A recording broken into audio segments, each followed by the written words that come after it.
তেলে কখনো মেশে না এ কথা সবারই জানা, আর সেটা যদি রাজনৈতিক ময়দান হয় তাহলে তো কোনো কথাই নেই। প্রতিপক্ষ দল একে অপরের ছায়া পর্যন্ত মারাতে দ্বিধাবোধ করে, সেখানে সামনাসামনি ভালো করে কথা বলা তো দূরস্থ। তবে কখনো কখনো সেই ছবিও সামনে আসে। ভোট প্রচারে সরগরম রাজ্য।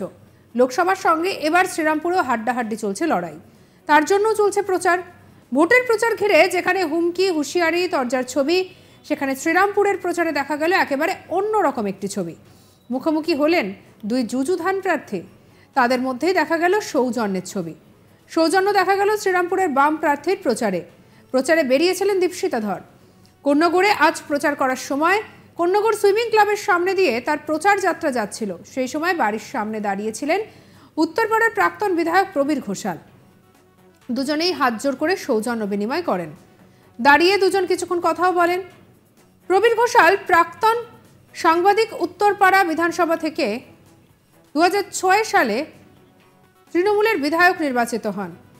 21 সালে তিনি বিজেপির টিকিটে লড়াই করে কাঞ্চন মল্লিকের কাছে পরাজিত হন। তারপর আর সক্রিয়ভাবে রাজনীতিতে দেখা যায়নি তাকে, যদিও তৃণমূলের সঙ্গে তার সম্পর্ক যথেষ্ট ভালো।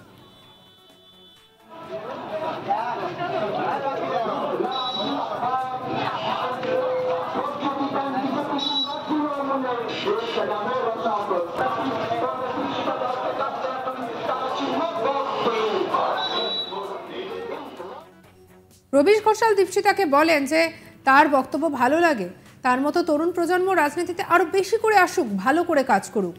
দীপশিতা তার দাদু যখন বিধায়ক ছিলেন তখন সাংবাদিক প্রবীর ঘোষালের তার সঙ্গে পরিচয় ছিল। দীপশিতা বলেন যে সৌজন্যের রাজনীতি পশ্চিমবঙ্গে থাকা উচিত। আমরা সমস্ত মানুষের কাছে যাচ্ছি, তিনি তৃণমূল বা বিজেপি যেই হন, যদি তিনি আমার ভোটার হন তার কাছে ভোট প্রার্থনা করছি।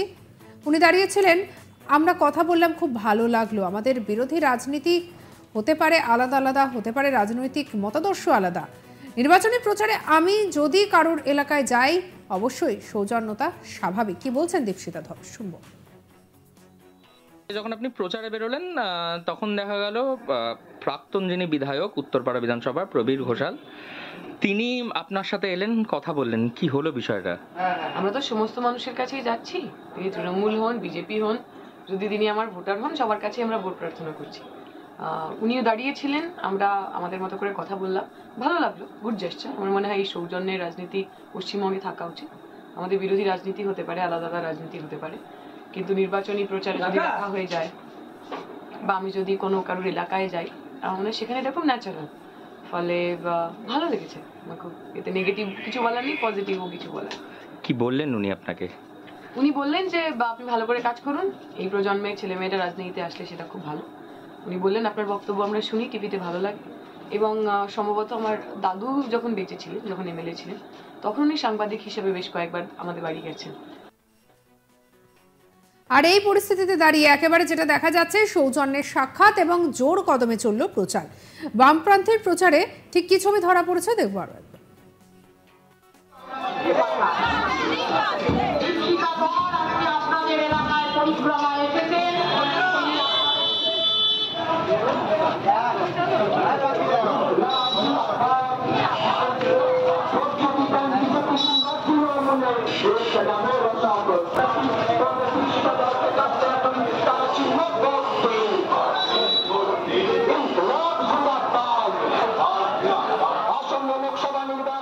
কি বলছেন দীপশিতা ধর, শুনুন।